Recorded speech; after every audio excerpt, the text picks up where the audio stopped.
5 seconds left for the youngster to just lay down. He's like, those minutes couldn't pass fast enough. But could we just get out of here? Yep. I had enough of fighting this monster. It's just been too much. It's been overwhelming. I mean, a 9-point spread. 9-game spread. That's sad. That's just too much. The technique today by 𝙬𝙬 in those end games, like you said, that would be advice for the youngster, and just in general, it showed that, I don't know if it was Matt's strategy or not. Wesley was just going to go for a lot of end games. I don't know. I mean, we'll ask them afterwards in the interviews. So, well, we still got a lot of you with us. Let me bring up the full schedule. We already reminded you we've got November 11th, 𝙬𝙬𝙬𝙯 versus Aronian. Right after that, we've got Nakamura versus Martirosyan. Shout out to the gifted membership there. And then we've got the 15th, Duda versus Caruana. And then on the 16th, our last matchup in the first round, Artemyev versus Giri. So, a lot of exciting chess ahead. Yes, unfortunately, this match proved to be what it was suspected when, like, serious hardcore strength shows up. And guys like Wesley don't mess around. What's going on here? This is a weird position. I admit I haven't been paying too much attention to this last game. I know the feeling. Commentator's nightmare. The commentator's nightmare is a one-sided match. It's a one-sided, because what do we want to do? We want to be like, this is exciting. Oh my God, it's down to like the last match you described, right? Yep. The match. Who was it you said played on Wednesday? It got down to the tie break, and they had to. They go overtime, and you said it was the most exciting thing you've seen in 4 years. This is our nightmare. This is like, this is over. They're up. He's up 9. There's nothing for me to make exciting. I can't even pretend this is an exciting. This is where I start hoping for stalemates. Something fun.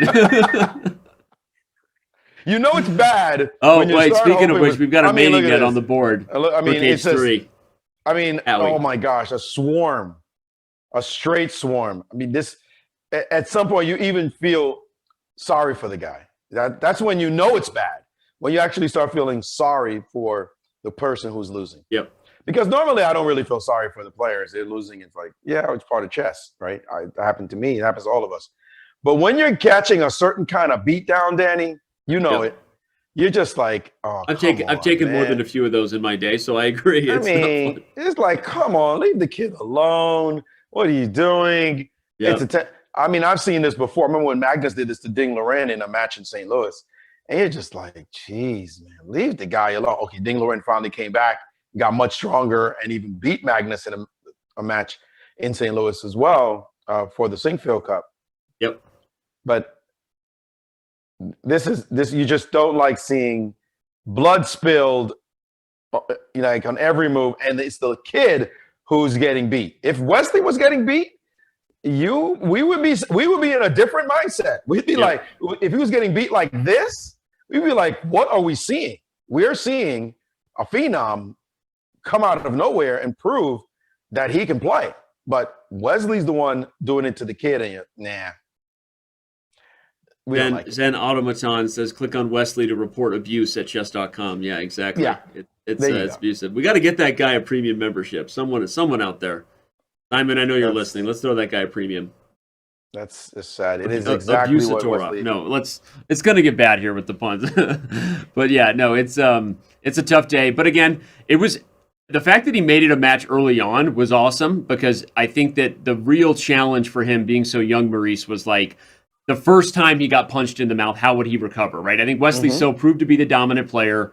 As expected, he continued. But I think it was encouraging, right, early on when we thought it could have been run away. He was up by 4 games, and we were a half an hour in, right? It was not looking good. It wasn't. But he did, he held on, and he showed that he can recover there, so that's got to be encouraging. We'll talk to him about that. Oh, no. Did he just drop a pawn? Because Bishop takes, runs into knight c5. Discovery. He had to give Wesley the pawn, but at least it's a little bit tricky to consolidate this pawn by Wesley because the bishop is still guarding, and it's not easy to get your king up. So he's decided to go for this endgame and pick off a pawn this way, which is a little bit weird on Wesley's side. But the knight on h5, although it's trapped, it cannot be attacked. So yeah, I can't move it exactly. The knight has no path. Oh no, actually now the knight does have a path out. You can play knight g7, then knight f5. So now it's really over. No, but he's defended well. You're right. And now you've got these dark square pawns. Does that help the bishop? What's the outside idea? You bring the bishop in. Try for a4, a3 with the bishop on a5, maybe? Yes, but the knight is going to g7 eventually, and then to f5 or g3 and f5. Wait, this one allows bishop f4 and bishop c1. Why did he allow that? Wait a second. Why did he allow this? Now you're going to have a passed a pawn. And he's down on the clock, too. This is... Okay, now you can check c5 and take a4. Whoa! And take a4. Whoa! He lost on time. He lost on time. What a stunner. I was not paying attention. I wasn't either. You said he was down on the clock, but I didn't realize it was that critical. And he just sat and thought and just tossed the game for no reason. Yeah. So it's... For the record, that final position, we'll bring it up real quick on the analysis board, was probably a draw. If he checks and trades, it's... Oh, wait, sorry. I'm being dumb. In fact, when he takes a4, he actually guards c3.